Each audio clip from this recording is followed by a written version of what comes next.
Pare, nakikita mo ba yung nakikita ko? Hindi pre, ano ba yun? Pare, ayun oh, nasa puno. Pare, at sumang pare. Takbo, please! Ano ko ba pare? Kanina mo pa pala nakikita, hindi mo sinasabi. Tara, takbo! Ayun na! Ayun na pare! Hinahabol tayo! Takbo, bilis! Takbo!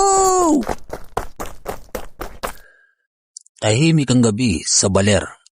Tanging hampas lang ng alon at muni ng kuliglig ang maririnig habang unti-unting nilalamon ng dilim ang baybayin. Sanay na ang mga tao roon sa katahimikan, pero may isang gabi na tuluyang bumago sa pananaw nila sa salitang payapa. May isang lalaking nagngangalang Romy, mangingisdang kilala sa Kasipagan. Tuwing hating gabi siya umalis, dala ang maliit na bangka at lambat. Isang gabi, napansin niyang kakaiba ang paligid.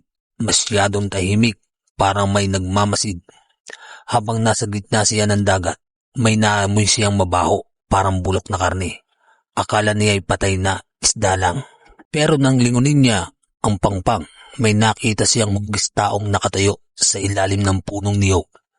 Payat, mahaba ang braso at tila baluktot ang mga paa. May tao pa rin dyan, sigaw ni Romy. Hindi ito sumasagot. Pagbalik ni Romy sa baryo, kinaumagahan, napansin ng mga kapitbahay na maputla at nanginginig siya. Isinalaysay niya ang nakita, pero marami ang hindi naniwala hanggang sa may mawala. Isang bata ang hindi nakauwi matapos maglaro sa dalampasigan. Sinundan ito ng isang matandang babae na madalas magdasal sa kapilya. Pare-pareho ang huling kwento. May nakita silang taong gutom na gutom ang itsura. Humihingi ng pagkain. Isang albularyong dumayo mula sa bundok ang nagsabi ng katotohanan. May aswang sa baler at hindi ito karaniwan. Gutom na gutom siya, walang nahahanap na biktima. Ayon sa albularyo, ang aswang ay dating tao. Isang mangingisdang nilamon ng inggit at galit. Sa sobrang hirap ng buhay, napasapi ito sa dilim at nang mamatay, hindi na nakaalis ang masamang espiritu sa lugar. Tuwing bagong buwan, lumalakas ang kanyang gutom. Tuwing hating gabi, nagpapakita siyang parang tao, mahina, payat at kaawa-awa. Naglakas loob ang mga taga-baryo, naganda sila ng bawang, asin at dasal. Nang sumapit ang hating gabi, lumitaw ang nilalang, ngunit sa pagkakataong ito, hindi siya nagkunwaring tao. Umaba ang kanyang dila, umitim ang mga mata, at bumuka ang bibig na puro pangil. Isang malakas na sigaw ang umalingaw-ngaw sa buong baler. Kinabukasan, natagpuan ang bakas na nasunog na lupa sa baybayin. Mula noon, wala nang nawala.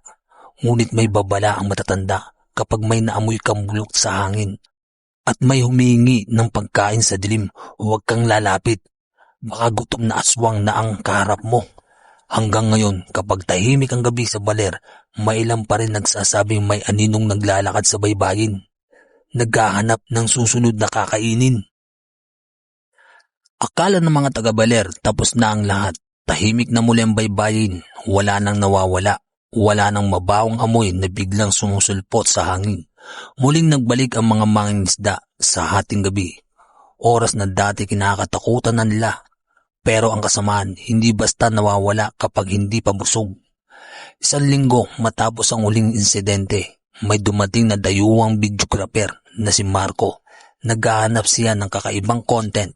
Hindi siya naniwala sa kwento ng aswang. Para sa kanya, panakot lang iyon ng mga matatanda. Isang gabi, mag-isa siyang naglakad sa dalampasigan habang nagre-record. Biglang tumahimik ang paligid. Tumigil ang hangin. Humina ang alon. Sa kamera niya, may pumasok na anino. Isang bayat na taong nakayuko. Nanginginig. "Kuya, may pagkain ka ba?" Mahina itong tanong. Paglingon ni Marco, wala siyang nakita.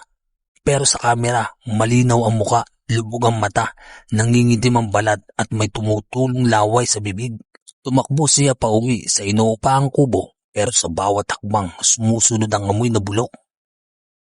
Pagkasara niya ng pinto, dag, dag, dag. May gumagapang sa bubong.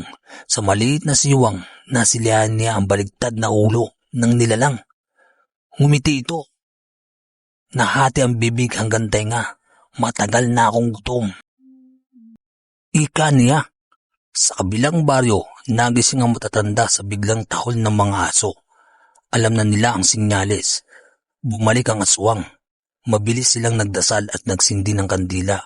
Pero sabi ng albularyo, hindi pa tapos ang sumpa. Ang gutom niya ay hindi basta mapapatay kapag ang kasamaan ay pinabayaan habang buhay. Magdadala ito ng kapahamakan kahit lampas sa kamatayan. Kinabukasan, natagpuan ang kamera ni Marco sa dalampasigan.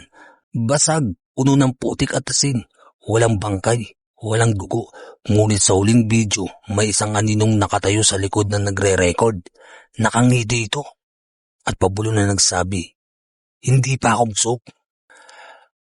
Ang aral ng kwento, ang tunay na halimaw ay hindi lagi may pangil o aswang. Minsan ito ay taong nilamon ng galit, inggit at gutom sa malasakit. Ipinapakita ng kwento na kapag pinabayaan ng kapwa sa oras ng pangangailangan, maaari itong maging ugat ng mas malaking kasamaan. Ang pagmamataas at hindi pakikinig sa babala ng matatanda ay nagbubukas ng pinto sa kapahamakan. May mga kwento na hindi para manakot, kundi para magpaalala na may mga bagay sa mundong ito na hindi pa natin lubos na nauunawaan. Ito ang PLTV, Kwentong Kababalaghan.